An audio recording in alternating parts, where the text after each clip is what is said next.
Bismillahirrahmanirrahim. Assalamu alaikum wa rahmatullahi wa barakatuh. Mbanirizaako basebo ne banyabo yonna gye musinziira okubanga mutulaba. Amanya n'eddoboozi nze Ibrahim Mukasa ku Extra Digest mugoba nsonga tusinziira Kampala mu ggwanga Uganda ne tulyoka tubuna ensi yonna. On this beautiful day still twegatiddwako omukyala amanyiddwa nga Aunty Sue gwe tugenda okubanga tuwaya naye wano ne wali tujja kuba tutunulira ensonga mpitirivu nnyo nnyo. At the end of the day I know ojja kubanga oyina kyojjamu.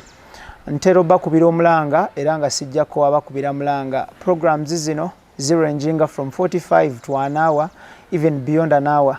But londa mukyolabanga kiina kye kigenda okuyamba obulamu bwo. Tobeera muntu nyaali pike kyoteetaaga ate n'oziroyinga ku ekyo olaba tokyetaaga ate okiremeddeko n'okibeerako ate nga waliwo bye weetaaga. So tujjemu nnyo nnyo bye tulaba nti bitransforming obulamu bwaffe at the end of the day. Tubeere nga tusobola okubanga tutambuza obulamu here and there. Tutunuulira ba personalities ab'enjawulo ku mitendera egy'enjawulo mu spheres of life ez'enjawulo ne tubakuleetera n'obeera nga obalaba nga balina kye bakugattako obulamu ne bweyongerayo nnyo nnyo nnyo. Tukwanirizaako ku show nsaba obuze ku balungi abatulaba. Abalungi abatulaba twagala nnyo okubebaza okuteekangamu embizi zammwe ne mulaba ebintu ebibagattako nga ensonga yo si kuvuma ekyo ky'otakkiririzaamu naye ng'olondamu gwe kigattako kuba ate kyovumirira ennyo eriyo omulala gwe kigasa.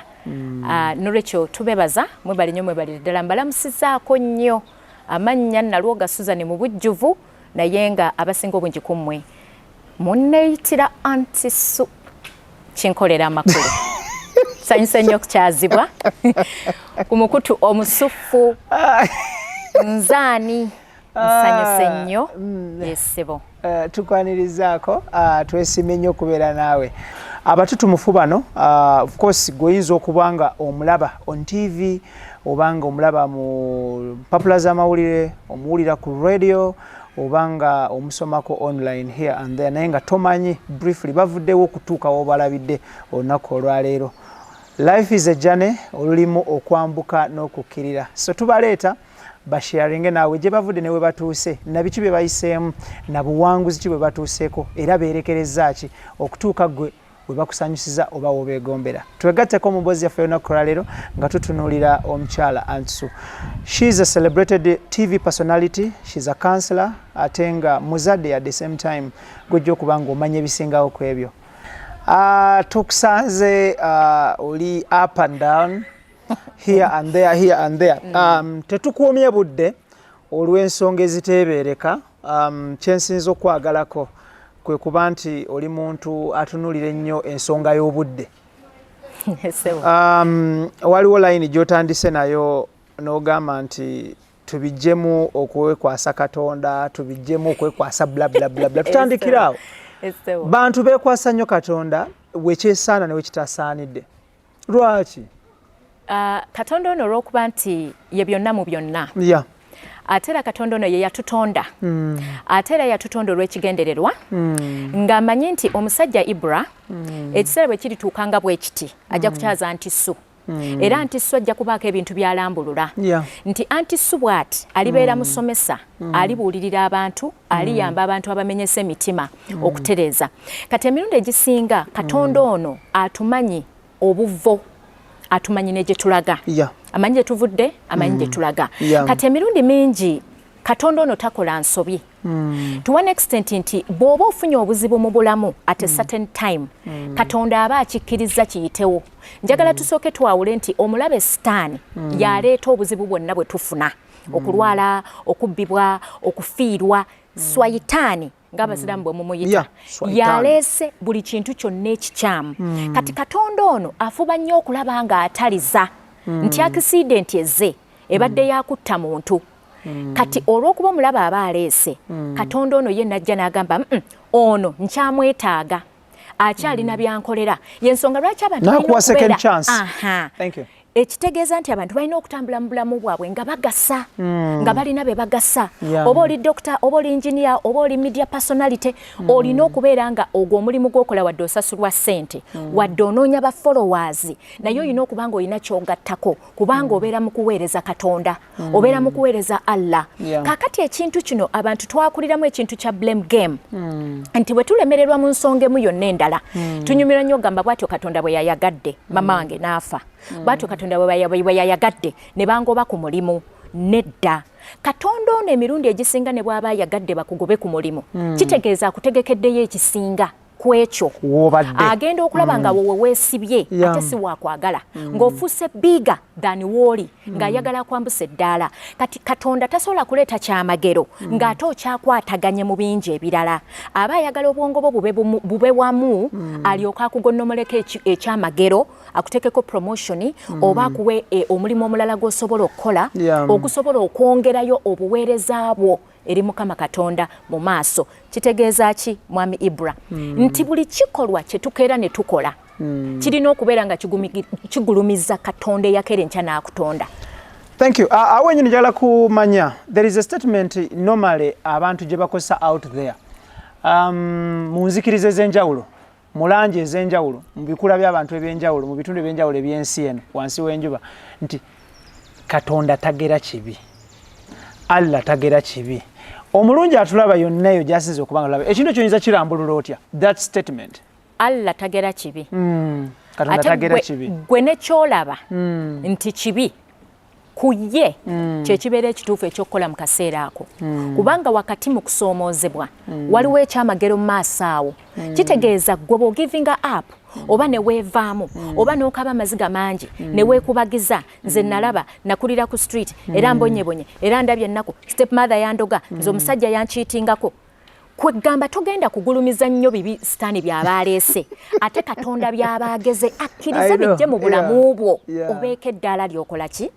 eddala lyolinnya kati Katonda tagera kibi kakibe nga kizzegawanye kukumalawo bumazi nga kye bategedde landiroodi azaakugobye mu nnyumba akutulugunyiza aganya osiika akakokoko osiise buno obwennyanja obuwunya ennyo buno bumukene landiroodi ayombye mutuunyiriza ofunye empalana n'ennyombo ku mirimu oba ofunye empalana n'ennyombo woosula kitegeeza ki yanguwa mangu kola nnyo ogule poloti ozimbe wangi nti yanguwa mangu kola nnyo ogule poloti ozimbe emirundi egisinga obwongo bwaffe mwami Ibra butera nnyo kuyiiya na kulowooza wakati mu kusoomoozebwa omuntu bw'aba ali mu relax comfort zone natuuka namala mediocritism you know you look like the whole world is rotating around you ofunyeyo kangambe kasenta katonotono ne weerabira nti after that day oba after essanyu eryo waliwo obulamu obujja mu maaso ate ekirala Ibra life is not about just me as me life is about all of you muze nga mwetonda nti mutuuse kikeerezi nandibadde singa mbaddemu omuntu atalina bulungi nsa oba nakutegeera munno ky'abayitamu ggwe gy'otali nandibadde ngamba obudde mwabuse singa obadde bana batafumiitiriza abateekuba mu mutima abeeraga amwe celebrity banyononedde obudde ne si considering nga mwe feelings zammwe muyinza okuba mufunye accident muyinza okuba mufunye obuzibu mukama wa ayinza okuba ku holdings mu meeting nga tolina bw'osobola kuvaawo kujja kulaba nze olunaku olumu mukama we yakusasula omusaala omwaka gwonna nze wessiri kakati mbadde nnyina okubeera very considerate nsonyiwe nga ment kale we forward abantu baagala nnyo okulemera mu kizibu nabeera okwo kati obwongo buno bwandibadde buyiiye ekirungi n'abwonoonera ku bintu ebitagattako tubeere nga mu bulamu nga buli kikolwa kyokola buli kigambo kyofulumya kikugattako ggwe ng'omu ne kyongera ku linnya lyo naye ate ne kigatta ku muntu omulala kubanga Katonda yatonda abantu abalala mu nsi tusurvivinge nabo ate batufuule ba CEO batufuule ba managers kubanga bwe waba waliwo omuntu wansi kitegeeza ofuuka manager kati buli lwobeera manager ate n'otulugunya owa wansi obwa manager abo buba tebutugaseeko kuba buli muntu yenna wa mugaso mu department yonna gy'aba akolamu n'olwekyo Katonda ono waliwo we tukola ekyejo ng'alaba tetwefuddeeko tuli mu comfort zone naye ng'akulabamu ekinyisi olinga atuuse ate obulamu bw'ensi it's a journey nze abantu ntera nnyo bagamba nti obulamu bwo ye muviyo era gwe sita waayo fenna abagirimu omwami wo abaana bo baticha bakusomesa abazadde bo fenna tuli just ba extra actresses and actors gwe major person gwe star wa movie yo bosala wo kukwata ensimbi omusala gwofunye n'ogenda ogunywa ne guggwawo oba ne weetamiza enjaga gwe star wa movie yo I know era gwosazeewo movie eno gwogiserengese wansi mukasasiro kati togenda kuveeyo otandika okunenya omukazi akustressinga nti ensonga lwaki onywa togenda kuyimuka eyo otandika okunenya kitaawe yakusuulirira ataakuweerera kubanga yensonga lwaki oli lujuuju oba lugojamye oba mpale enywera miguwa obanga toyina kintu kyonna kyosobola kwegattako abazadde baasi Katonda be yakozesa ze yakozesa otuleeta mu nsi kyova olaba nti gwabwe gwaggwa zaalibwa mu bunaku naye okusigala emyaka gyo gyonna ng'oli munaku eyo ensobi ebayogo oba wasazeewo. Okay, Extra Digest mugoba nsonga. Tuli n'omukyala Susan NALWOGA aka Aunty Sue gwe tulinayo nakola leero musomesa akola ku TV ate nga abuulirira abantu ku mitendera egy'enjawulo emyaka egy'enjawulo mu biti eby'enjawulo. Tutebwamu ssente aba Sun Cargo Shipping Company abasangibwa ku Arua Park ekizimbe Fortune Plaza SF0 ne SF12 second floor Arua Park wejjo kubanga basanga basabaze malo kuve China paka Mombasa in only 18 working days. Era nga nkugamba nti nejo sinzira okubanga olaba weekwate aba Sun Cargo buli kimu kitambule bulungi either by sea oba by air. Osobola ogiyisa mu nnyonyi oba okugiyisa ku nnyanja nejjanga esaabala mpola mpola. Ate Roast Coffee Academy batunulidde nnyo ebbula ly'emirimu ne batandikawo company etendeka ba baristas abakabi. Basangibwa ku Alwada Molawo Airport Road UAE ate nga Kampala baguddewo ettabi awe najja nankumbi wakati wa Nyondo Club ne Church aba Advent wejjo kubanga obasanga buli kimu kitambule bulungi. Aunty Sue njagala tutunuulire abalungi abatulaba njagala ku putting this clear. Ebigambo by'omukyalo ono bikatinga cross. Waliwo abantu mu nzikiriza ez'enjawulo nga abantu we boogera ate mulowooza abantu bakugamba nti oba siramuka oba lokoka oba beera bwoti. Nedda ebigambo ebikozesebwa bya lulimi lw'osinga okutegeera. Ffenna tumanyi Katonda ate ffenna tumanyi Katonda ali omu. So saagala muntu obeera eyo weezinze somewhere otandika ogamba ate kati batuziza mu njiri ate don't zero your mind there to narrowing nnyo bwongo obwo ku kintu ng'ekyo beera muntu alowooza beyond the box. So njagala tutunuulire waliwo abantu tuyina families zetuvaamu ez'enjawulo tuyina enzikiriza z'eddiini zetuvaamu ez'enjawulo ne wabeerawo ebigambo abantu bye tweteekamu abantu baana Adamu oli n'afulumya statement n'agamba nti nze ndiri nnyenyenyize ndi mwana wa 8 mu famire generation eye15 teri yali nnyenyenyi saasoma kiri baaki bannange kiri baaki such embeera eyo eyinza kuva etya mu bantu endowooza eyo thinking eyo n'abantu always okwekomoma ne beeteeka mu nso ne batandika okugamba nze eyinza kuva etya mu bantu. What should be done? Okwekubagiza. Yes. Abantu bangi beekubagiza. Abantu bangi ebirungi byonna n'abyagaliza omulala. Ebirungi byonna n'abyagaliza omwana wa neighbor. Yasoma mu international school, yasoma mu masomero ag'enjawulo. I know. Kati gwe ng'omu njagala nnyo tutegere nti Katonda teyakola nsobi. Ate ffenna yatutonda tube bulungi. Naye okubeera kw'okwo obulungi, Katonda ateekawo opportunities ez'enjawulo. Abantu abali smart enough to grab those opportunities ne bekkiririzaamu. Mu butasoma bwo tewagenda wala nnyo naye ate osinza abagagga bangi abantu bangi obugagga ng'ate bo baasoma ne bamalako. Naye olw'okuba nti tulina package gye tujja nayo ng'oggyeko ekintu ky'okusoma Katonda yatuwa kye tuyita amagezi amazaale. Common sense. Common sense is not always common. Why? Because many people do not apply it. Tugalina naye tetugakozesa. Buli kintu kyonna kizibu gye tuli, buli kintu tetukisobola, buli kintu nja kutomera loosi, buli kintu kiri ku risiki. Kati buli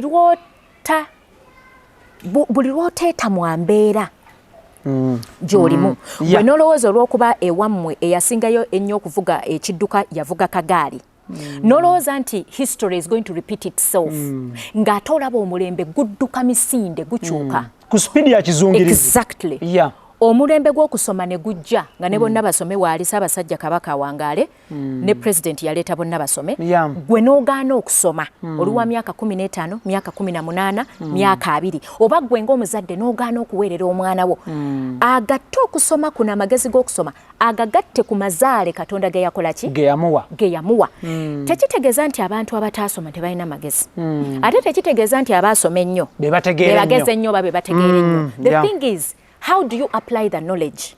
Kati ekintu ky'okwekubagiza bw'obanga wakulira mu nnaku nolowooza nti n'obulamu bwo bunaabeera bwa nnaku ng'ate obwongo bwo bwawufu ku bwa kitaawo ne maama wo n'omulembe gwo mwawufu ku gwa kitaawo ne maama wo awo gwe obeera osazeewo gwe bwe bayita obuteerabawo oba obuteezuula oba obuteefiiringa nga gw'olaba buli kintu kyonna okirekera balala omwana oyo bw'yakola okubala abaana bagundi bagezi munnange bafunyemu n'omusawo olyogera ddi ebirungi ku ggwe olyogera ddi ebirungi ku baana ababo kubanga olina potential Bayibuli eyogera ku lulimi ky'oyogedde olulimi lutonzi thank you very much ky'oyogedde kyekiba naye ate tuleme kukoma ku kukyogera bwogezi kiki ky'okozeewo biteebwe mu nkola we should walk the talk. Thank you very much.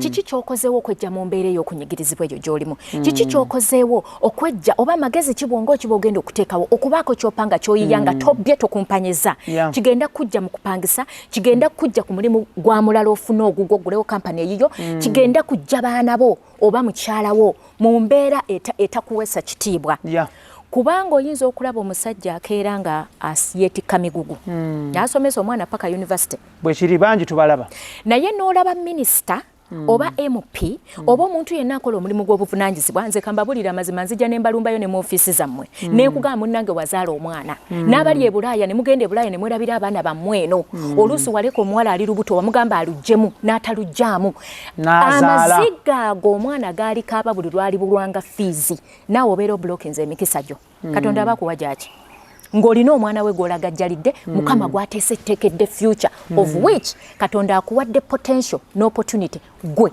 oyambe omwana oyo asobole okugenda mu busawo asobole okugenda mu business asobole okugenda abeeko department gy'aweerezaamu kati ekintu ky'okwekubagiza nti ne bwe babanga container yo baagibidde ku booda ku mmeeri kasita oba ng'okyali n'omukka gw'ossanga n'obulamu obulina nga n'obwongo tobuwugusizza nnyo kusigala ng'okaabira container yagenze gy'otakyazza ng'osazeewo n'obuteeteeka mu stress eyo ne depression egenda okwongera okunafuya obwongo bw'oleme kulowooza ku kipya kijja osobola okubotola nze abantu mbagamba nti the very first capital that we need is not money actually sente tebangako capital obulamu life ye capital asookerwako omuntu bw'abanga mulamu bulungi kabe nga bamutwala ebutabika ne bamujjanjaba enkya n'eggulu naye nga mulamu bulungi ng'atuuka ekiseera obwongo bwe ne buba nga buli direct nga buli settle asobola okubaako kyayiiya ekintu ekirala ekintu ky'okugaya emirimu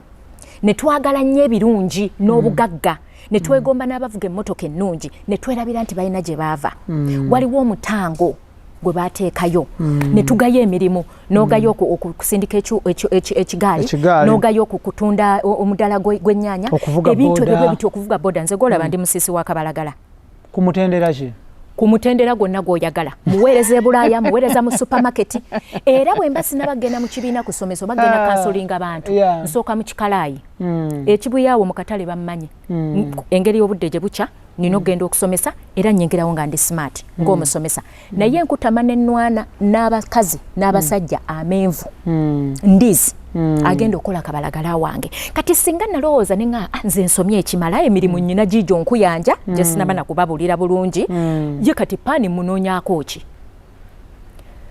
kubanga mbanga yizza omulimu manye okusapulayitekwali mulimu mubi okuggyako omulimu ogukukosa oba ogukosa abalala gwe mubi ng'okimanyi nti omuntu ono muwe ekintu kino era nkimuguza era mpa ssente nnyingi naye emyaka gino agenda okuwera ebiri nga takyalina mawuggwe olw'ekyo kyemmuguza ekyo kitegeeza nti oyonoona kasitoma oyo ogenda mufiirwa by all means kati buli mulimu gwonna nga tegukukosa ng'ate tekukosa abantu b'oguweerezaamu guba mulimu mulungi era guba ne ssente era ssente ezo zibaamu omukisa Katonda naye alaba zibaamu omukisa era osobola okubaako ekirala ky'otandika osobola okwewola abantu ne bakwesiga nga balaba nti oli muntu mwesimbu naye kati omuntu bw'obeera mu mbeera nga oyo noono tattana balala wadde nga emmeme katale kyesima kyegula naye nga mu mmeme eyo muli oyina omulimu ogwonoona Katonda enkya be yakeera n'atonda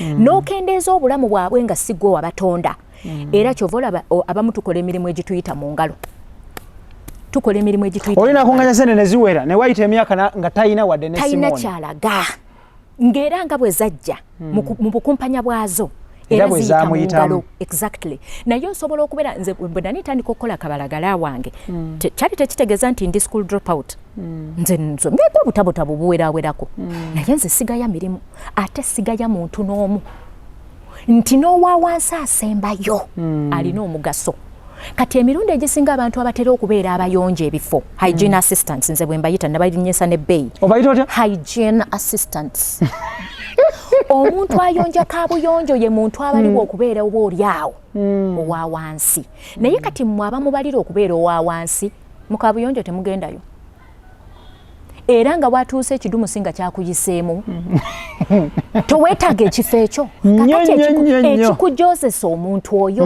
akiteekateeka ogendeyo thank you very much kubanga bw'okituukamu nga kikyafu nawe tojja kyetaaga kobe CEO ojja kwagala okituukamu nga kiyonjo kati omuntu akiyonja lwaki si wa muwendo gy'oli mugatteko mugambe naye olaba otya yiyayo ka bizinensi gw'omukozesa era gwe boss nsobola okuwolayo emitwalo 5 n'obanga bw'obojja ojja ne sumbuusa oguza abaaki abakampuni oba bw'obojja ojjayo n'engoye zo oba ne earring zo obeeko ky'ogattako buli lw'oliyamba omuntu owa wansi n'omugattako nkulayirira nga ate tolina ky'omusuubira kusasula era nga bw'anaakujoogoba n'akwogerako ekigambo togenda kutandika kugamba kale ne muyamba ne mukolera kino ne yeeyisa bw'ati olina omukisa ate olina omuwendo gw'oba ogatta ku muntu. Aunty Sue, njagala tutunulira wenyini oyogedde ku point about abantu it is basically about multitasking nti abantu tebabeera mu bbala limu omuntu waba ali with a certain organization abeere nekyakola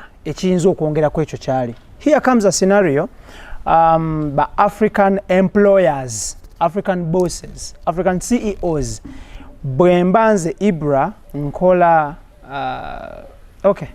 nkola with NTV olwaleero luno Nation Media nentandika okuleeta business endala of course etakontana na mpeereza ya Nation Media waliwo embeera mu certain organizations nga okeera ku makya oli katugambe oli presenter oli producer oli camera person oli reporter whatever notandika okukolayo business eyiyo oba otunda katugambe kabalagala mandaazi nobipakinga nga nobireeta.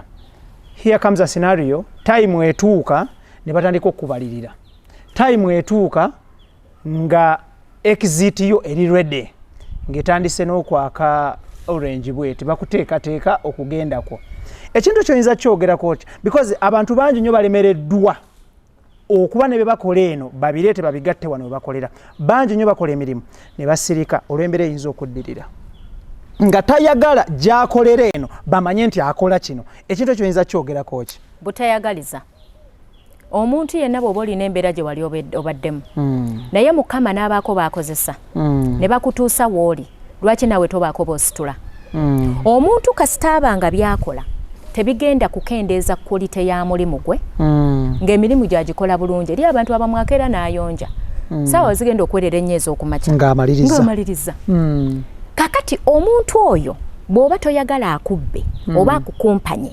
obwongo bwobwo bulina okubeera nga bulina ekirala ekiddako kye bugenda okukola ate emirundi egisinga bakama baffe bwe baba batugoba tagenda kulowooleza nti olina ka bizinesi wabbali agenda kwerabira nti olina omukyalo olina abaana olina ab'okuliisa n'okuweerera ye aba asazeewo akole ki akugobe kyokka nga bwe wali okumukolera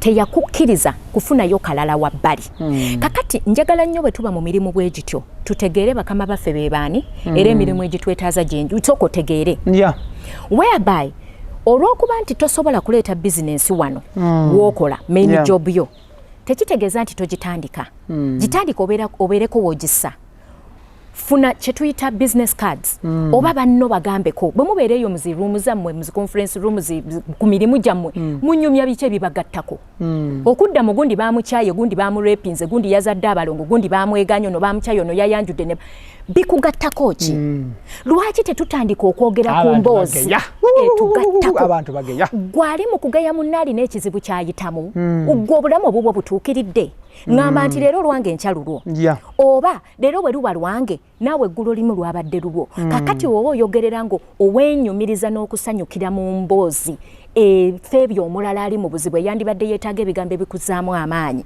naye n'oweebuula mu weebuule bambi buli kikyamu kyonna mu nsi ky'okola kiriko empeera buli mulimu n'empeera ate buli kirungi kyonna ky'okola omuntu gw'okikoledde ne bw'aba nga takusiimye bannange tulina Katonda Allah Munyazi Mungu oli agaba mikisa ne bagaba kati by all means fuba okulaba nga buli step gy'ogenda ogenda kukosaani weekosa okosa omulala kigattako ki era kikutoolako ki kyawula ki kikwonoonera erinnya kirizimba kwegamba tubeere what we call there's something that I usually talk about conscious living nga weefaako gwe ng'omu naye ng'ofa ne kuba kwetoolodde kuŋŋaanya ku mikisa ng'ogikuŋŋaanya mu byokola byokolera abalala tompola ssente ate n'ogenda ng'ommansa buli wantu nti nakwewozeeko awo omukisa gwoba ogufiiriddwa ate ekirala bwe mba nnemeddwa okusasula leero tekitegeeza nti enkya sizisasule kati ogenze onjogerako nga bwe nnemeddwa okusasula so nga ate bwe nnaakusasula togenda kuddayo erinnya lyange odikodde awo nyina nti njagala oggirewo ddala nti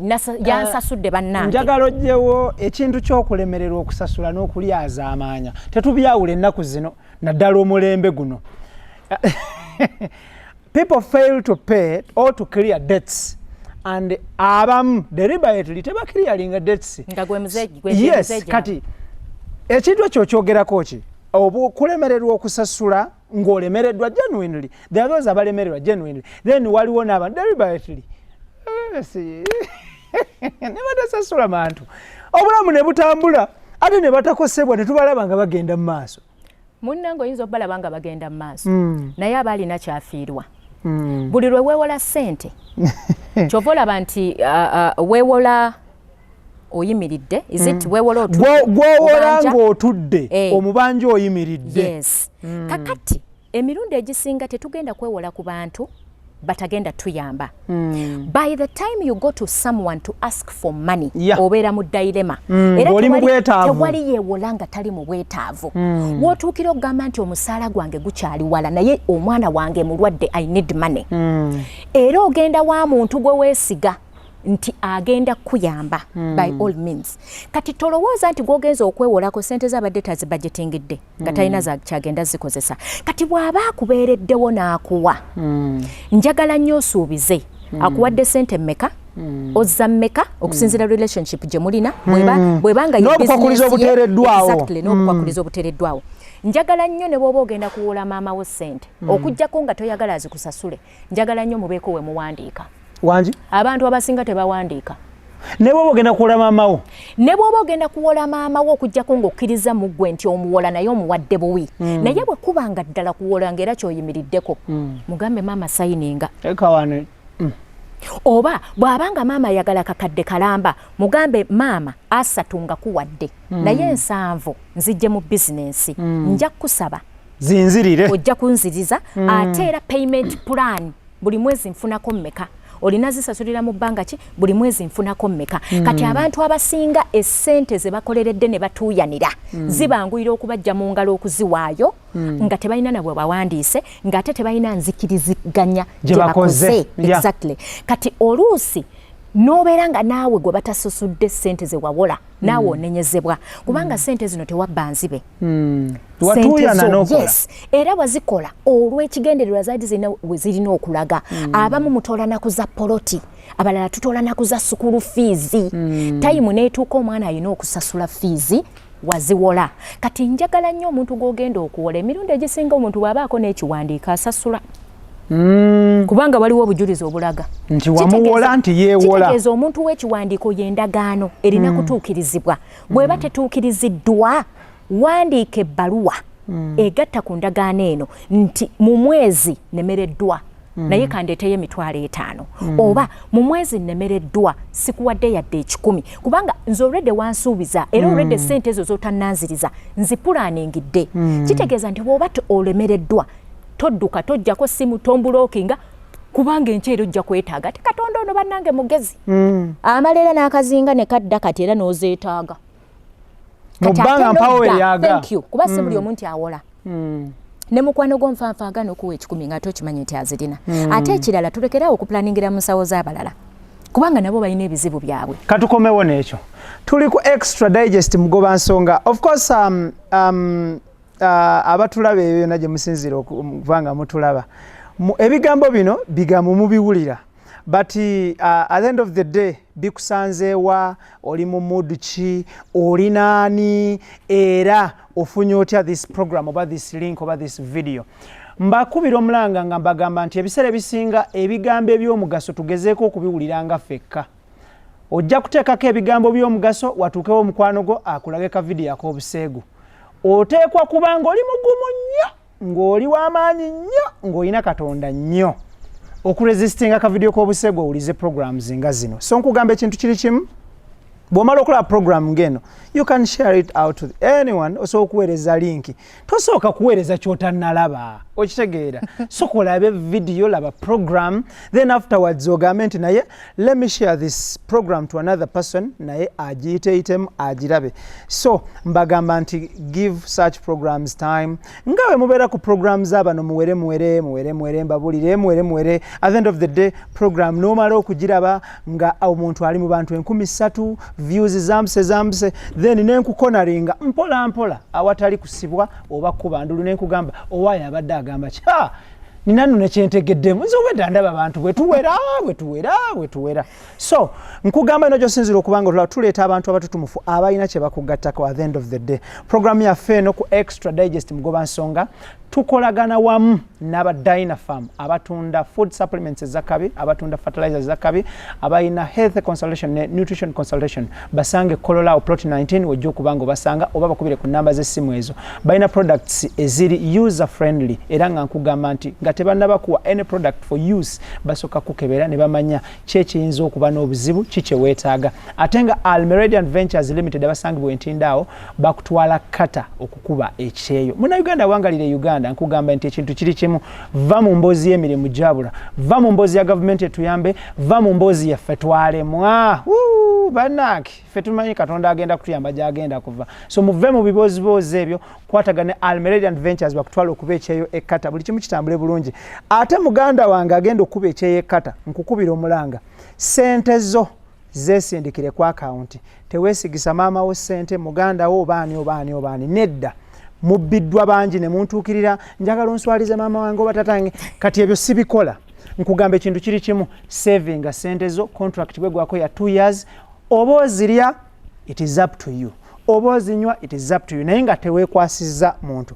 Tukomewo wali we tubadde njagala tutunuulire embeera y'abantu kwegamba omuntu akeera ku makya tayina program tayina agenda tayina motive n'akwata essimu ye n'atandika okuscrollinga bw'ati nono omusajja ono asajja balina essente bano nkulamusiza taata gye baleko nina ekizibu tokirabanga nze wendi wano embeera gye ndimu sisobola nakwogera naye ng'ali mu kwogera n'atandika okukuba pulaani mbadde nsaba onyambe bwoti abakuba pulaani n'aba budgetingira mu ssente z'abalala be bataasuze nabo be batalina appointment nabo be batatoba nabo be batamanyi bwe baasuze naki kye baliko.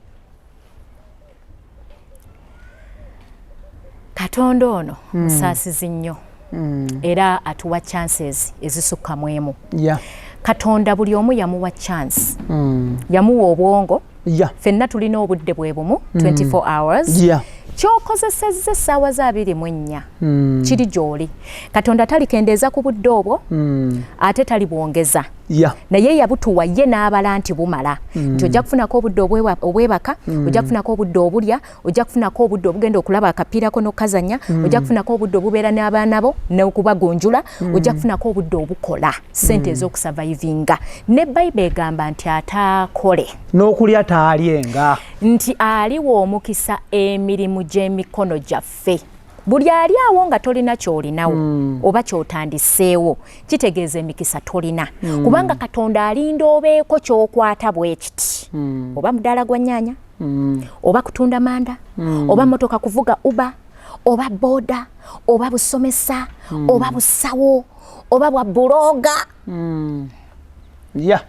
oba YouTube channel whatever kyolina kati Katonda kwagattiriza omukisa muna ddala nga kyokola kigattako kikulu nnyo si kifiiriza ate tekyonoona kati ate njagala n'ekyokubiri tutegeere nti ffenna ne gwolowooza ali obulungi ennyo alina ebizibu era ssente zino mu kuzikola ennyo aba ayagala kumalawo bizibu bye kati okulowoolezanga mu kupulaaningiranga mu nsawo z'abalala ng'ate naawe oli mulamu olina obwongo osobola okwekolerera si kintu kituufu kitegeeza gw'olibeera ngalo bunani musabirizi era oba obuzeeko kimu kyokka kufunya kuno okugulu kumu ogende ku street weefuula omulema osabirize n'olwekyo buli muntu yenna w'oli ku levo gy'oliko olina ky'osobola okukola omuntu ky'asobola okuwaamu ssente in exchange of kati buli lw'otakikoze gw'olibeera kusabiriza naye bwe mba nkuwadde leero tosuubira nti enkya nnaakuwa ate era ffenna tojja tumalayo kubanga nze nsobola okugamba omuntu omulala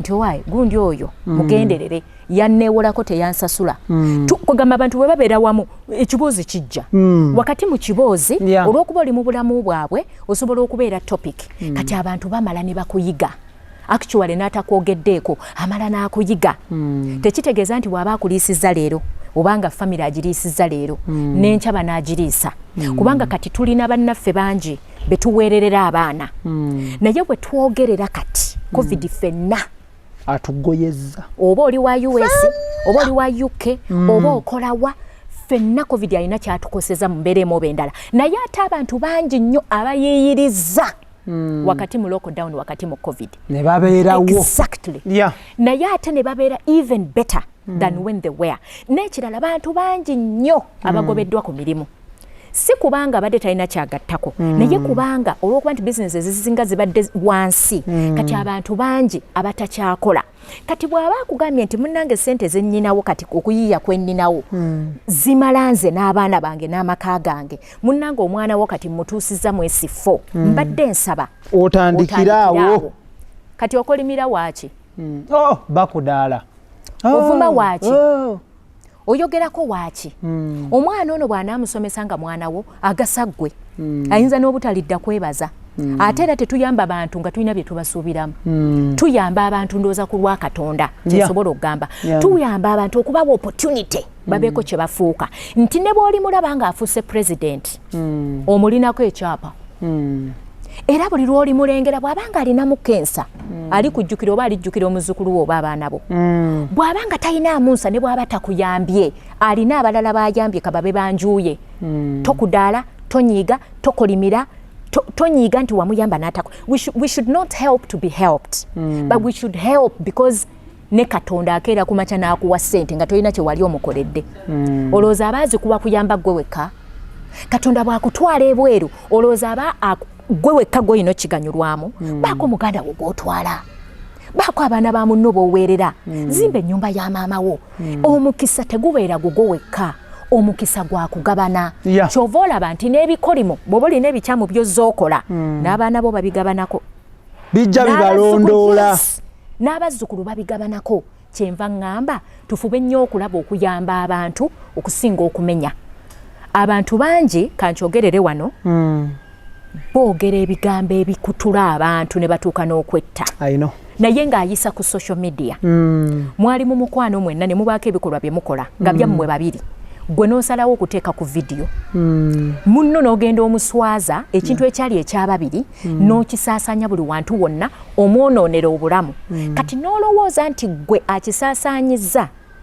tolina kyogenda kusasula mu ekyo munno obulamu bw'aba abadde n'omwami we oba bw'aba abadde n'abaana be oba omulimu byonna n'obimuggyako. Kakati bw'oba obimuggyeko emikisa egibadde egigye ne gifuuka gigyo. Tekisoboka. Olemesezza munno omulimu. Omusaala ogubadde ogugwe banaagwongera gwe. Tekisoboka. Era bajja kuleeta muntu mulala. Kati buli kintu kyonna nga togenda kukiganyulwamu mu bulungi ng'ate omukisa ogwo si gwa buwangaazi. Kisingako obutakikola. N'olwekyo buli abayiyiza mu nsawo z'abannammwe waakiri munno mubuuze owange watuuka otya wano owange mbadde ne puroguramu eno nkole ntya okweyamba okwejja mu mbeera amagezi muliro we gagugwako guno ne wa neighbor ge gasinga kubanga omuntu nze nnyiigira nnyo omuntu agenze ewa munne ne bamuwa omutwalo ogw'akawunga nti bwe kanaggwaawo tadde. I know. Kyekino kye bagamba nti do not give me fish but teach me how to fish. Tompa kyennyanja mpe eddobo. Kyova olaba tewali ssente zisobola kusasula magezi nti n'abasomesa abaana baffe ssente ze tubasasula it is peanuts. Baba bagabye bulamu. Omuganda agamba nti ndi kumma okulya n'enkulya ow'omwoyo. Exactly. Kati tubeere abantu abamativu mu kitono kye tufuna. Tokumpanya boss kubanga akuwadde kitono. Ekyo ekitono kyakuwadde gwe kigatteko obwongo. Otandika ate kinaakuviiramu ebirungi. Era bw'oba ovudde ku mulimu ogwo togenda ng'okukkulumye.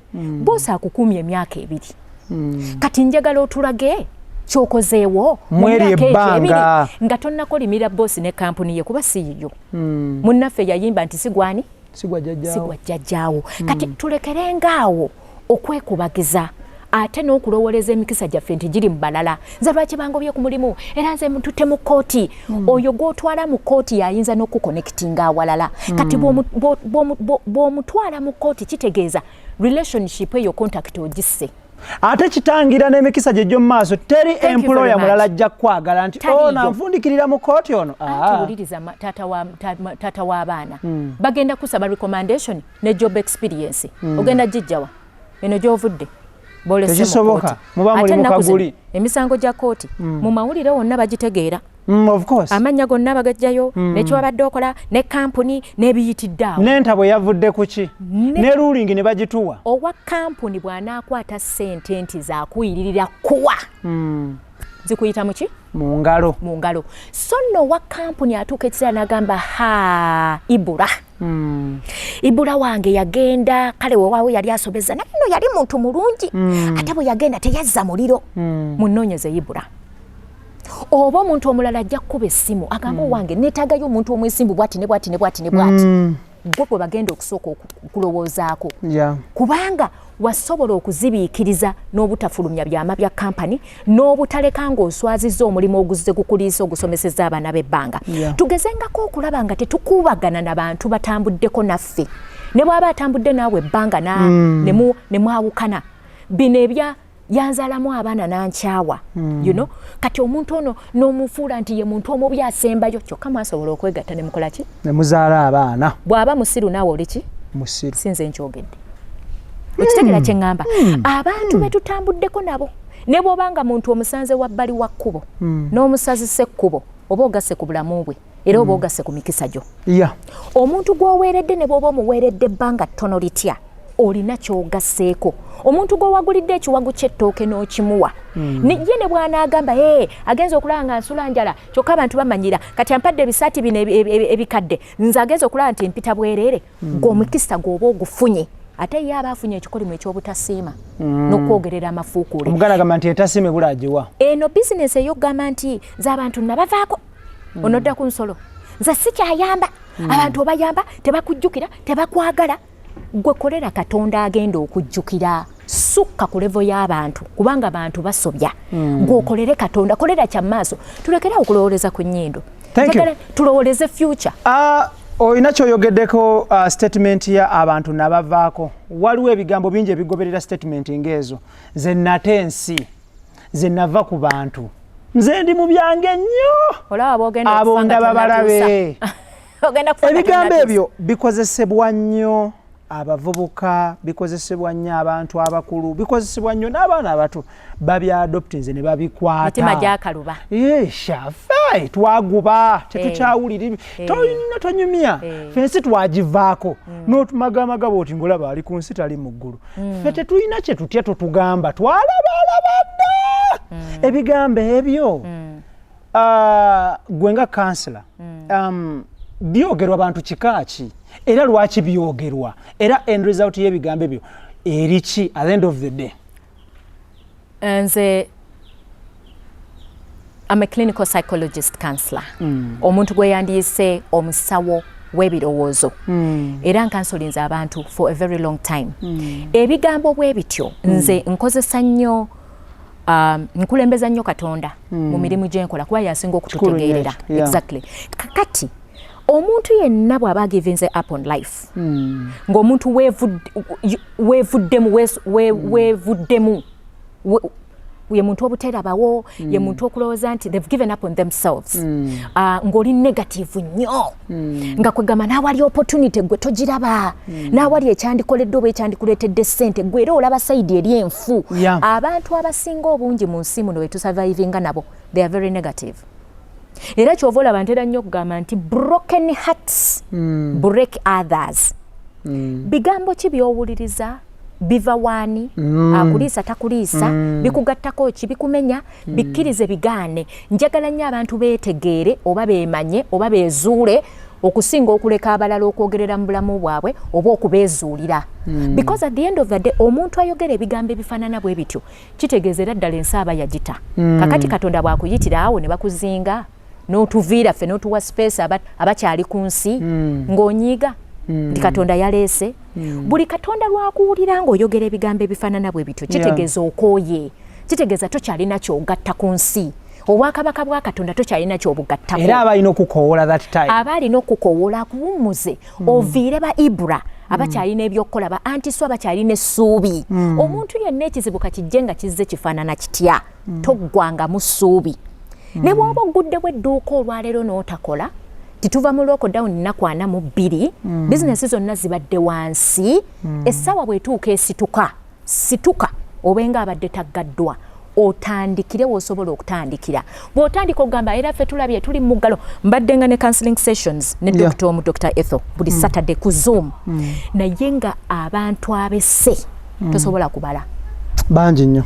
Abantu abagudde mu nnyanja ebintu ebimu tetubimanya tosobola kumanya ng'alabeeka ne mu kibira asobeddwa stress kyekoze abantu mental hospitals zikoze eki zijjudde. Ate okimanyi nti omuntu kasita alwala ebirowoozo butereevu ne pressure physical illnesses zijja diabetes ejja cancer ejja ogenda okulaba ng'omutima ogubadde gukuba properly nga gutandise okukuba matobotobo ogenda okulaba obwongo obubadde obulowooza obulungi omuntu atandise kutambula ng'ayogera yekka. Kati buli lwe tusigala mu bweraliikirivu obuyitiridde olw'ebizibu bye tusobola okutuula wansi ne tubirowoozaako ne tubisolvinga nebigonjoolwa kubanga obwongo bwo tebugenda kulowoozebwa kugonjoolwa nsonga ng'olwedde bweraliikirivu oli wakati mu nnyiike depression oli wakati mu kutya ekyo kitannabaawo anxiety oli wakati mu stress. First of all ekintu kye bayita stress waliwo stress alwaza eratta anxiety erwaza eretta depression ennyiike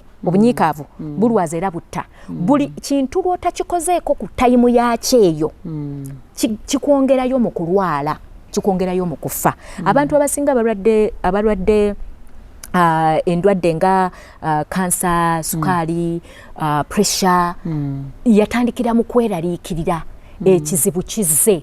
Kati ebizibu is part of life naye ekizibu bwe kiba kizze problem si kizibu kizze problem is obwongo bwo bukitutte butya. Bw'otunuulira ekizibu kino ekizze omulimu guweddewo for instance okitunuulira mu ango ki?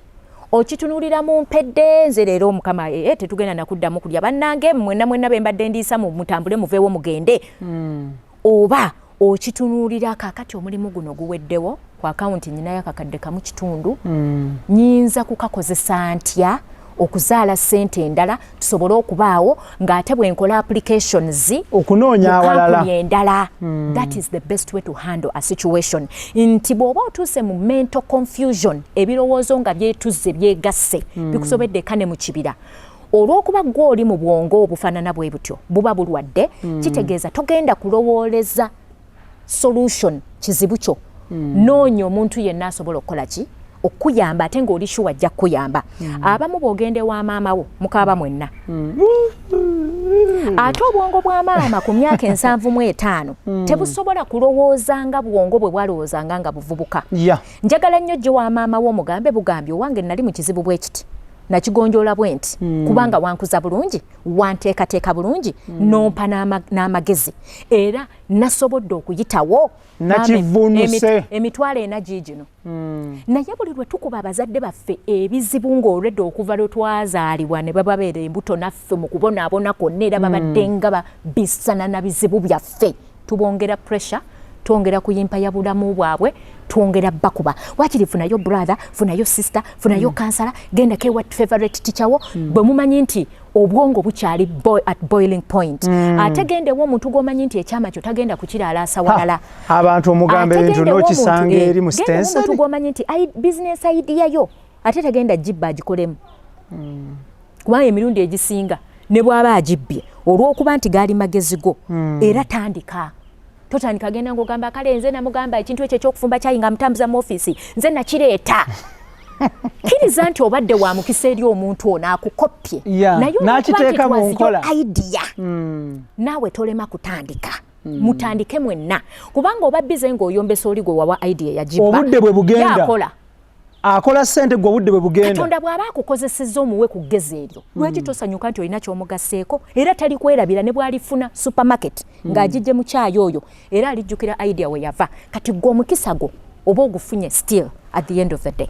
Tuli ku Extra Digest mugoba nsonga Roast Coffee Academy bateekamu ssente batendeka ba baristas beekwate buli kimu kitambule bulungi ina function oba ina omukolo gwonna ba hiring bajje babeere nga bakolako ina coffee machine yafa bazikola service ate ayagala okugula bazitunda ate nga baba sankago bajja kusabaze malo kuva China paka Mombasa in only 18 days beekwate buli kimu kitambule bulungi bakubire ku namba y'essimu eyo jolaba wansaawo oba ogendeko ku Arapaka ku kizimbe 14 Plaza omwaliro gw'okubiri SF01 mujja okubanga obasanga buli kimu kitambule bulungi nnyo tuli ku mugoba nsonga Extra Digest tuli n'omukyala Susan NALWOGA Aunty Sue gwe tulinayo olunaku lwaleero of course tusookedde mu party ya ku guiding abantu nakuba motivatinga emmere y'omwoyo kintu kikulu nnyo at the end of the day fenna mu mitendera egy'enjawulo twetaaga okuliisa omwoyo n'obwongo at the end of the day birala bijja kujja oluvannyuma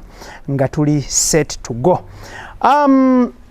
Njagala tutunulire enkozesa y'obudde ekigambo time ziri ennyukuta nnya TIME time n'ekyoluganda era kiri kya nnyukuta nnya ssaawa oba obudde kigambo kimpi nnyo byemu ku bigambo ebisinga obumpi.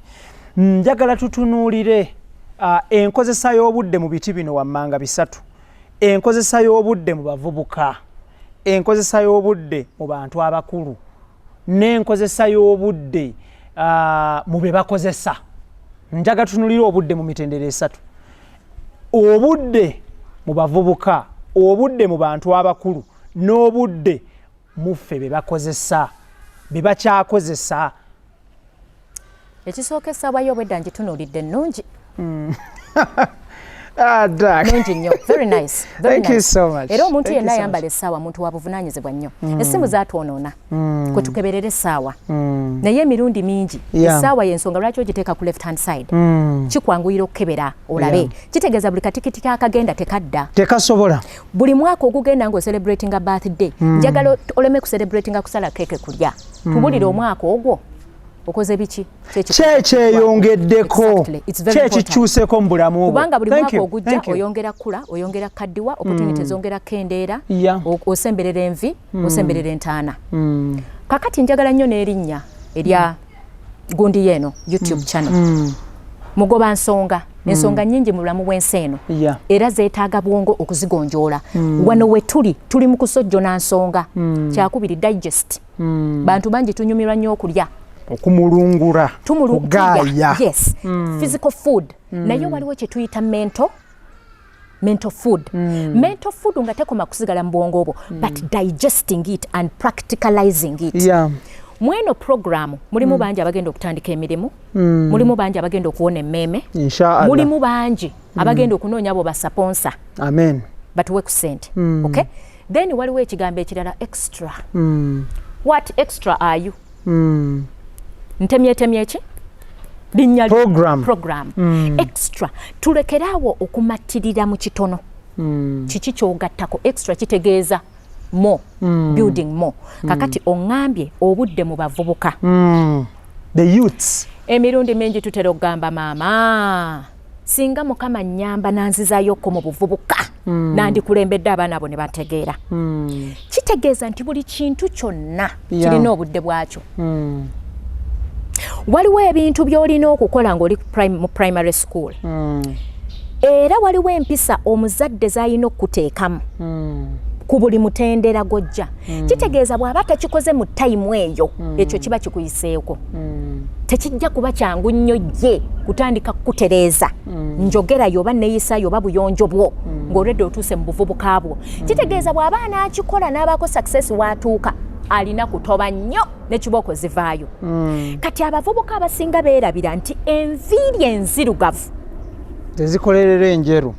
zezikolerera enjeru nti enviiri enzirugavu zino olina amaanyi ku myaka 15 agakola ebintu bingi ku leve eyo whereby bw'onooweza emyaka 18 oba 25 waliwo ebintu by'otakyasobola kukola nga wabikola luli kati abamu bagamba kwe kutamiira kwe kugenda mu mazina njogera ku bintu ebikugattako ebirina kye bikwongerako okuzannya emizannyo okwezuula mu mizannyo okwezuula mu music dance and drama okwezuula mu by'okusoma kubanga abantu baleetawo adult education omuntu n'alinda amale kubeera nga ayagala kwesimbawo n'alyoka ajjukira okuddayo ku ssomero ng'alina emyaka aga tebigenda kwanguyira nnyo nga bwe byandikwanguyidde ku myaka gye wandibadde osoma leve eyo kitegeeza olina bingi by'ogenda okweresa obudde bulina we bwakuyitirako kati bw'oddayo n'okola ekyo kye wandikoze mu myaka egy'emabega you are trying to beat time n'okutereeza ebyo ebyasoba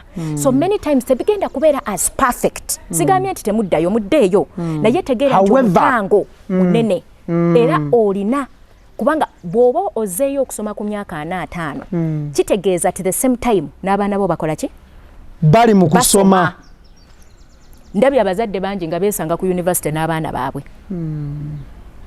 nga osoma degree n'omwana we ali mu degree ate ng'akusinga amagezi kati kitegeeza ogenda kuteeka wabbali okuswala ogenda kuteeka wabbali okuyisibwamu amaaso ogambe nti kino kyenkola ki kyenjagala kati kitegeeza ki nti tukole ebintu mu kiseera ekituufu kye tulina obikoleramu nti bwe tuba nga tuli leeti fuba okulaba ng'ate ekintu ekyo kya mugaso you create time and money to do that thing naye nga kijja kuba kya bulumi mukko okusinga bwe wandikikoledde mu time yakyo entuufu kati tulina abaana baffe abavubuka abasinga obungi bakyali mu kusoma tulina zi certificate tulina primary school tulina secondary school tulina university tulina level eya degree eya diploma eya masters eya doctorate kati kisinziira oyagala kusoma kwenkanawa era kukomawa era muzaddewo oyagala kuweerera paka wa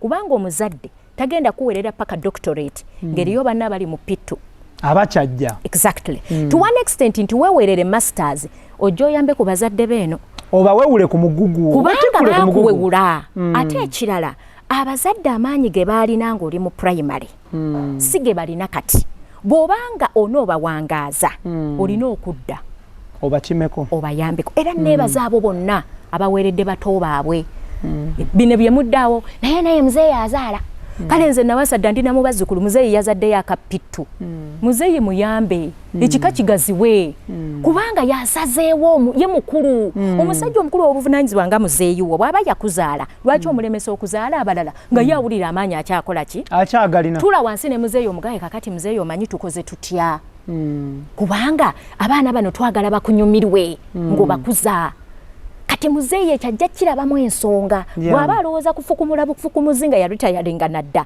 atandika okugamba nti negozadde akola ki akubira engoma n'obiibya kati ne tubeerawo bannaffe be bakozesa bizinensi eyo si yiyo era teriba yiyo wangi bizinensi si yiyo era teriba yiyo bw'oba ogireetamu olugezigezi olutonotono leka lubeere nga luzimba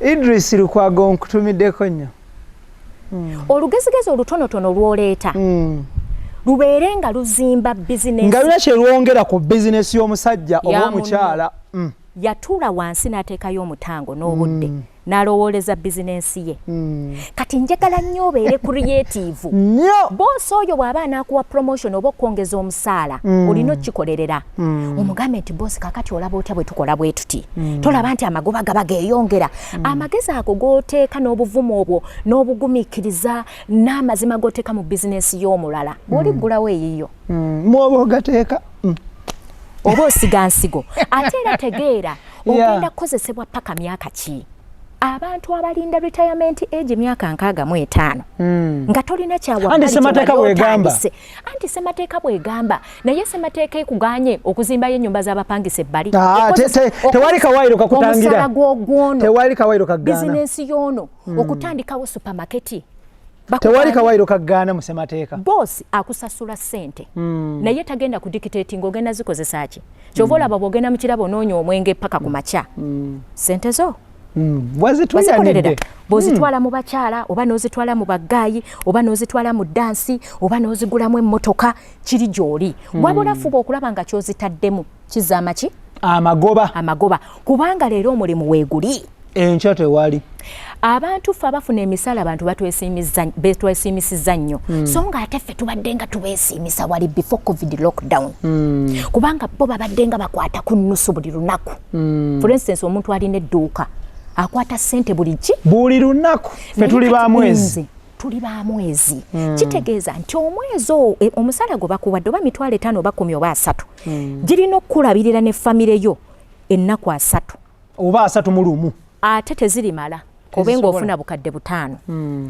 kitegeeza kwata ku ssente ezo ezimu osevinge osobole okubaako ky'otandika ekirala boosi wo kyatamanyi ekisobola okugattako ku musaala ebintu by'ogamba emisaala tegitumala ffe tugenda kwekalakaasa biki abasawo ne muleka abantu ne bafa kubanga mwekalakaasiza ng'ate obusawo katonda naawe yakigugunnomolako bugonnomozi calling from the almighty kitegeeza muba mukunamidde mukama katonda eyabawa that gift nti bannammwe bba abasalawo ogenda okukola wadde mmwe mwediimye ne mubakuba amayinja muba mukola nsobi buli omu alina obulamu bwe era buli omu alina bw'atwala ensonga mmwe bwe muba mwediimye ensi ejja kutambula without you bannammwe bba abeewaddeyo ogenda okuyamba ensi mubaleke bakole ki babayambe kubanga bo obwongo bwabwe si bwe bubwo gwe bw'oba okirwizoninze bw'otyo eriyo omulala nga si gwe wamuweerera yakiraba bulala muleke yagenda akole ki akole tomutangira tomugaana kubanga at the end of the day buli omu obwongo bwe bukola byawufu ate buli omu alina bw'abala obulamu nagambye dda buli omu obulamu ye muvi ye era ye sita kati kyokoledde ye sita mu eyo muvi bw'afa weekoma ate sita tafa sita tafa era sita talina kufiira mu muvi ye sita talina kuleka bantu balala kufuuka basita olina okwenyerezaayo ku ntikko exactly wakati mu muyaga wakati mu bizibu kati abantu bonna abakozesebwa beera n'ebbanga nti mu banka eno ngenda kukolera mu myaka emeka era we naaviiramu kiki kye nnaaba nfunyeemu mu banka eno kubanga abantu betukolera batufunamu nnyo naye bw'oba teweegendereza oyinza obutabafunamu kintu n'ekimu anti suto wabya abakozi si wabya abakozi abantu abatukozesa batufunamu employers ate era naturally balina tufunamu kubanga bye batufunamu bye bitusasuza but at the end of the day naawe fuba okulaba nga okifunamu. Bosi tomulinda kutuuza kugamba nti tandika business wa bbali. Fuba okulaba nga okozesa ssente za bosi zino n'akadde akatono aka free time kaakuwa okubaako naawe ekyotandika nti omulimu ogwo bwe guggwaawo olina fall back position. Ozaako ki otandikira wa? Exactly. Okubanga obulamu omulimu bwe guggwaawo obulamu bwo bugenda mu maaso. Era gwe wano bw'oba oziika ng'ofiiriddwa ewa neighbour bayinza okuba ku pate. Anti obeera emulago ng'oleese taasulewo taakeese nga waliwo abafuluma n'abalongo kulika bebi ng'essanyu libuganda ng'ate eri ku sitemo kyale baga waliwo ne gwe basiibula. Kati at the end of that day tonakuwalira munno ng'ali mu ssanyu. Linda naawe tayimu yo mwegomba omwagalize naawe olinde tayimu yo kubanga wakati mu mukisa gwe yaguze emmotoka bw'onoozuukuka n'ogenda oteeka emisumaali mu mmotoka ye kubanga aguze emmotoka ng'omufunyiddeko ensaalwa bw'onoolwaza omwana ku ssaawa 8 ogw'ekiro ani anaabatwala emipiira. Thank you very much. Kubanga omuganda agamba nti omuliraano gwokya bbiri. By all means kati twagalize nga abalala naffe okusobola okweyagaliza. Waŋŋambye abavubuka with time tuleme kwonoona budde bw'oba omanyi nti gwe bakozesa olina obuvunaanyizibwa kuba tutera okusayininga endagaano eraga nti olina okukola kino olina okukola kino olina okukola kino olina okukola kino. Kitegeeza nti bw'wabaawo munne yeetaaga okuyambibwako wadde tekiri stipulated mu by'olina kukola boosi kaakulabe nga you go an extra mile okukikola. Kubanga emirundi egisinga emirimu egituweereddwa okukola si kwe tulina okukoma. Baako ekisukkawo baako omukisa gw'ogatta. Ate bw'oba ogugasseeko togenda kugamba boosi nti nze nakoze overtime nnyongeza okuggyako nga tteeka weeriri nti abakola overtime oba ku weekend babongeza. Do not demand for more. Bw'osigala ng'oli faithful mu kintu kyo boosi ye ajja kulaba nti ogwanidde. Leka tukole nnyo okugwanirwa omukisa gujje nga togukaayanidde kubanga boosi bw'ona omugamba okwongeza omusaala ajja kumisunderstandinga. Era bw'olaba ng'omusaala gwawo tegukyakumala mu kifo eky'okuddawo okukyamya abakozi bannaabalala senguka. If you feel too big for the company etali yiyo look for another company or start your own. Extra Digest mugoba nsonga tulina mukyala Susan Naroga aka Aunty Sue. She's a counselor, she's a teacher, she's a media personality ate nga alina ne businesses endala zaddukanya. Kijja kuba kya buli azamanya nnyo okuva wano nga briefly abantu tebategedde Aunty Sue yaani kyebitono ebimukwatako. But of course inshallah tugenda kufuna briefly bio ye bimukwatako wanne wali but tujja kwongera okumunoonyaako in one way of guiding people at the end of the day okusobola okumanya ebintu ebimu okuyiga tekukoma okusoma tekukoma ate ekyakubiri ku kyo mukaweefube w'okuyiga omuganda agamba nti asika obulamu omukono tossa topowa tozikiza towumula tokkiriza mucho tokkiriza nti towanika. Don't give up my friends. So Aunty Sue, briefly Bannayuganda abalaba our beautiful program and our beautiful channel bagala kumanya Aunty Sue and of course abantu bakulaba on TV bakulaba ku social media bakuwulira oli ku TikTok oli everywhere ku WhatsApp statuses z'abantu. I know oli wabatakulabangako ku TV ate kukuba yakulaba ku TikTok wabatakulabangako ku TikTok yakulaba ku WhatsApp status ey'omuntu omulala ng'olina by'oyogera from another platform. So briefly Aunty Sue yani Nalwoga Susan yeddira Mamba. Nalwoga Susan mwogezi wa kisakate kya Nnabagereka for the last 17 years. Twesiimye okubeera naawe maama.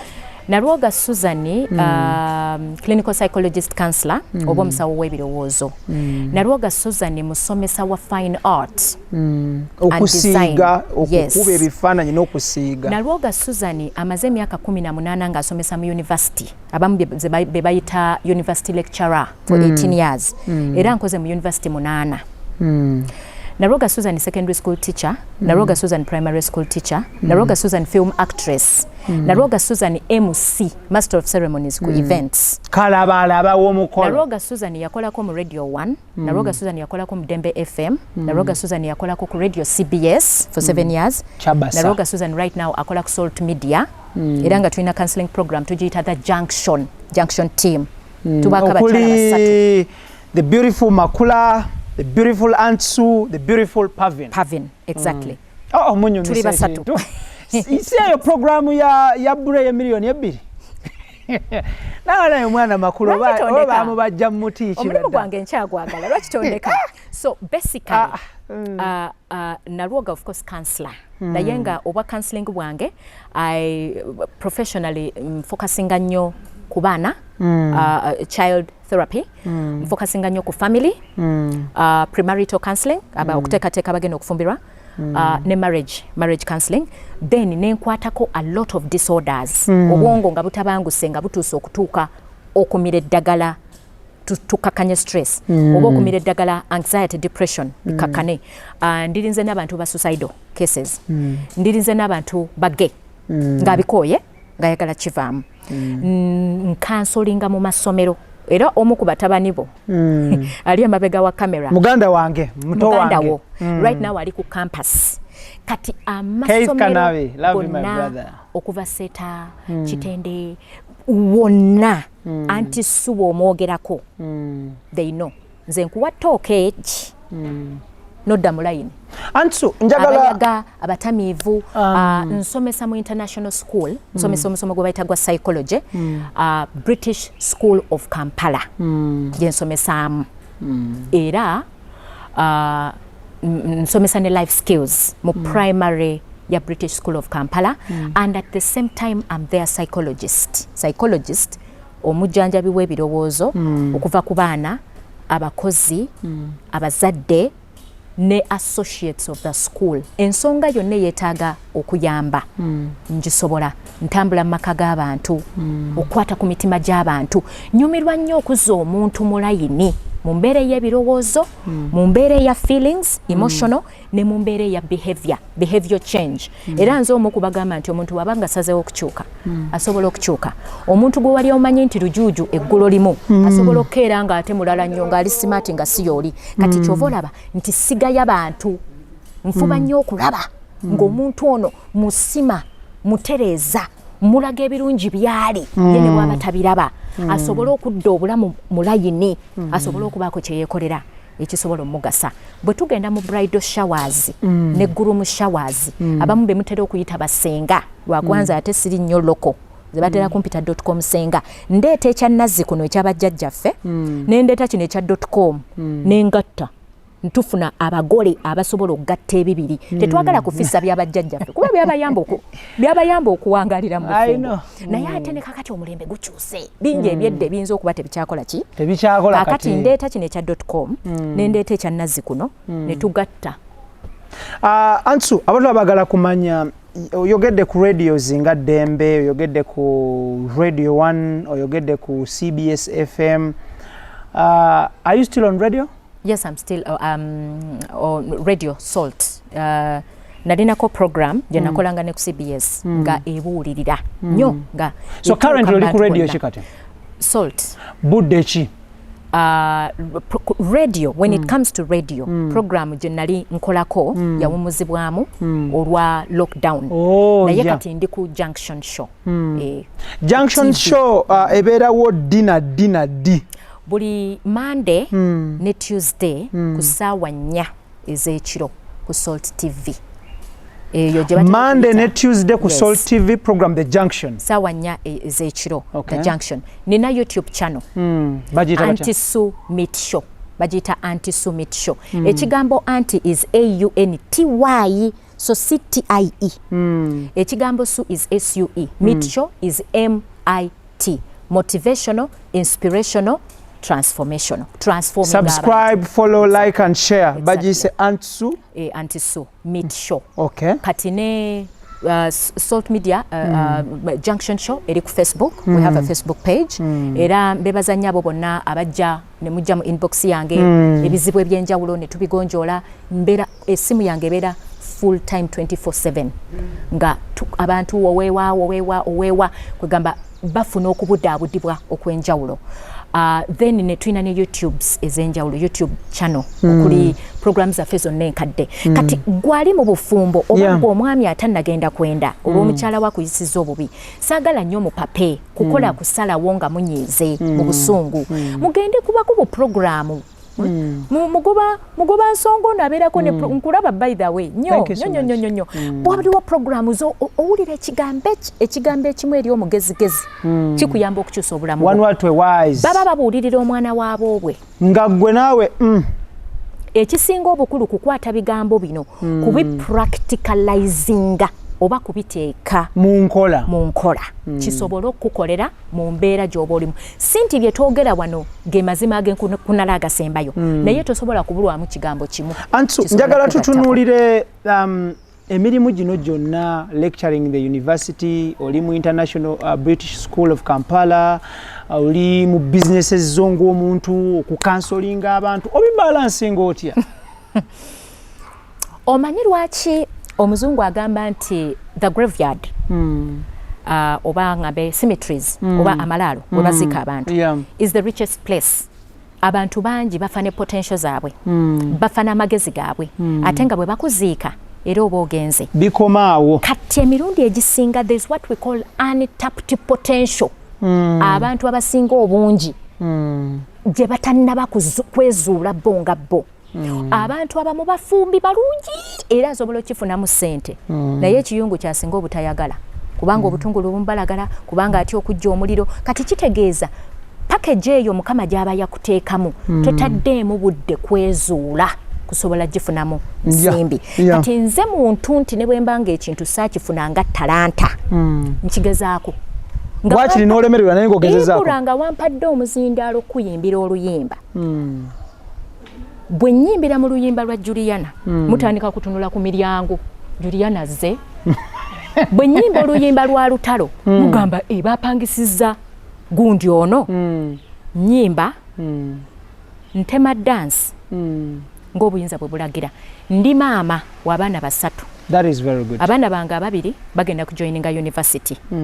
Lwaki 2 first born sinti omu yasigalamu naye omu abadde mu system ndala omulala abadde mu national system. Kati waliwo system ezimu education ngeziri international ezi working faster neziri national nga nazo zitwala pesi yaabwe. Kati abaana bange first born ne second born bagenda kujoininga university omwaka guno bamalira wamu. Then my last born ali mu S3 wakoma weekomya bakukomya mbera yakukomya omuntu yenna wegerera kyonoomalawo. Okay, omuntu yenna wegerera kyonoomalawo. Njagala nnyo okwebaza buli musajja yenna mu mbeera yonna gy'olimu asigala ku mulamwa ogw'okulabirira famire yo. Kikulu nnyo ekyo nti omukyala ne bw'oba wayawukana naye leka kuleeta mirerembe gya mukazi wo gwe wayawukana naye kubonereza abaana bano bwe wazaala botasobola kumira kuzza mu ntumbwe zo. Abaana bano balina omukisa munene nnyo gwe bakugattako n'ebyenfuna by'okutereera. Naye buli lw'oliyimba mukazi gwe tonsumbuwa sirina ssente gwe tolaba mbeera ogimulaga nga atagiraba n'emikisa gyo we gikoma.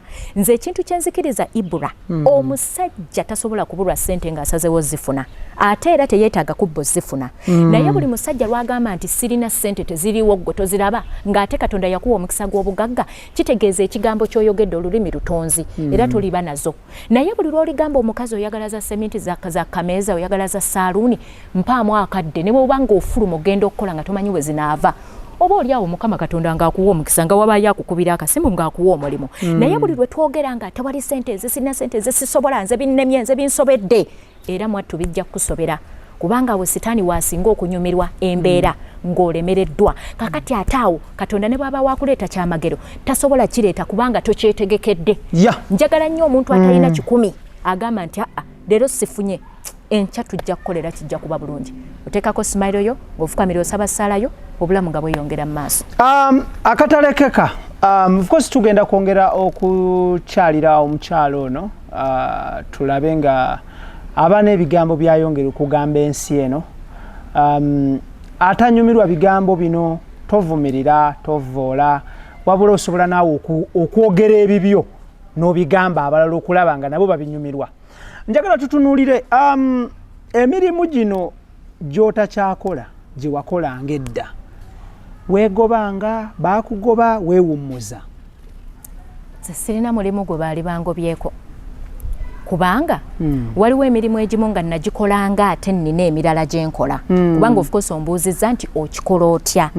Bwe mmala okwezuula newa timetable ne mmanya nti essaawa bweti ne bweti ne bweti nina kubeera nga nsomesa wano, nina kubeera nga nkansolinga ono, nina kubeera nga nkola kino. Mu office ngendayo ssaawa bwesti ne bwesti, emikolo giba gya weekend. Kati nfuba okulaba nga ebintu byonna bye nnina okukola ate nga ndi full time mother parent, nfuba okulaba nga nzifixinga mu budde bwange. Kitegeeza sirina budde bwa kutambula n'abantu batangasa, sirina budde bwa kwana mikwano gitangattako, sirina budde bwa lugambo kubanga byennina byokkola bimala n'obudde nagambako Mukama lwaki nze tonnyongera ki obudde yakuddamu ki tebummala naŋŋamba akoma mwezi essaawa 24 nze mba ntetenkanya ate nfuba okulaba nga potential yange njijjayo nga package gye yantonda nayo. Kakati nze nfuba okulaba nga bwe mbeera ku mulimu nkola kyonna ekisoboka okukuuma omulimu ogwo ate era okukuuma omutindo ate obutonoona linnya lyange. Kitegeeza nti buli lwe mba ntuuse ekiseera nga mbasiibula mulina okunjayanira. Yes, because my gap, it's not easy to fill my gap. Njagala buli muntu aliyo ng'ekintu Ibro olaba bw'oyagala program eno nnyo olaba bw'otudde ne munninda n'enkola bye musanze enkola. Singa obadde toyagala program eno ng'omulimu guno tegugasa togwagala mwandigambye omukyala atubuyisiza tugire tugende. Tufuna olunaku olulala maama leero luganye sinze ensooso kibagamba muŋŋambye mutya omwami ono agaye maama munnange katugugumiikiriza naye mubadde munsikaasikanya ne bakama bange banneetaaga kubanga omulimu gwo nga bw'ogukola njagala nnyo otegeere gwali eyo alina omulimu nti eriyo omulala asobola ogukola emirundi 10 okusinga gwe. Kitegeeza bw'oguzannyiramu wandikufiirwa ate ogubadde omulimu ne kafuuka akalimu. Kati nfuba okulaba nga nzibikira buli kituli kyonna mu mulimu gw'endemu nti bwe mba ngenze ku liivu munkubira essimu ne mumbuuza how to do this ng'ate ndi kuki kuliivu. Buli omukola owulirenga okola n'ebyenkya oba kola nga agenda okufa enkya. Kola as though there is no other time for you to do something. Kikuwa ne bw'ogenda mu buliri bwo bwoti ne weebaka tolina guilt yonna gy'ofuna nti wayonoonye obudde.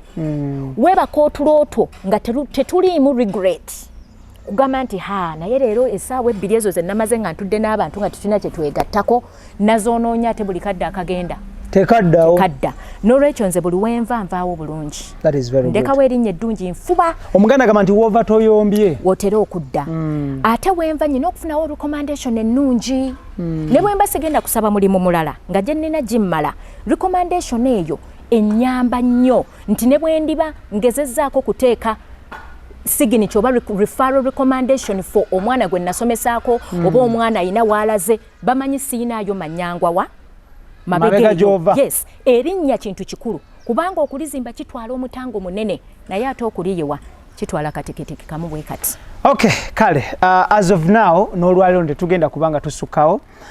Njagala kwebaza Aunty Sue. Makula ali atya? Jali bulungi, ali bulungi yeeyagala. Omusumba Bujinga ali atya? Ali bulungi nnyo omusumba Bujinga tukoze. Njagala kutumira mukama wange omusumba Aloysius Bujingo. Nkwagala nnyo and you know it. Nkwagala nnyo. Akimanyi. Ntumiddeko ne Makula Susan Nantaba nawe nkutumiddeko nnyo, ntumiddeko ne Pavin, ntumiddeko abakozi ba Salt Media mwenna. Lodge upon yourself. Njagala kwebaza Aunty Sue obudde. Thank you so much. Tujja kuba twongera okunoonyaako tweyanzizza nnyo ebigambo byebyo. Njagala kwebaza team gye ntambula nayo. Njagala kwebaza muganda wange Keith Kanabi nkwagala nnyo my brother. Njagala kutumira Dan Idris ne Tony mwebale nnyo ne muganda wange Hassan Sembatya nkwagala nnyo Seeko oli wakabi nnyo. Then njagala kwebaza abagoberezi baffe mwenna muli bakabi across the whole world. Njagala kwebaza aba sponsors baffe mwebale nnyo mwebadde tuteekamu ssente aba Roast Coffee aba Dina Farm aba San Cargo ne Almeridian muli bakabi nnyo. Ibrahim Mukasa gemanya gange every Friday mbeera ku Spark TV every Friday sawa 4:30 munsange ku Spark TV every Friday, don't miss out. tubeerako nga kyakabi nnyo nga tutunulira ensonga mpitirivu nnyo. As of now n'olunaku lwaleero mbagaliza birungi byereero Mukama Katonda abakuume. Assalamu alaikum wa rahmatullahi wa barakatuh. Thank you so much for your time. See you next time. Thank you. Love you all.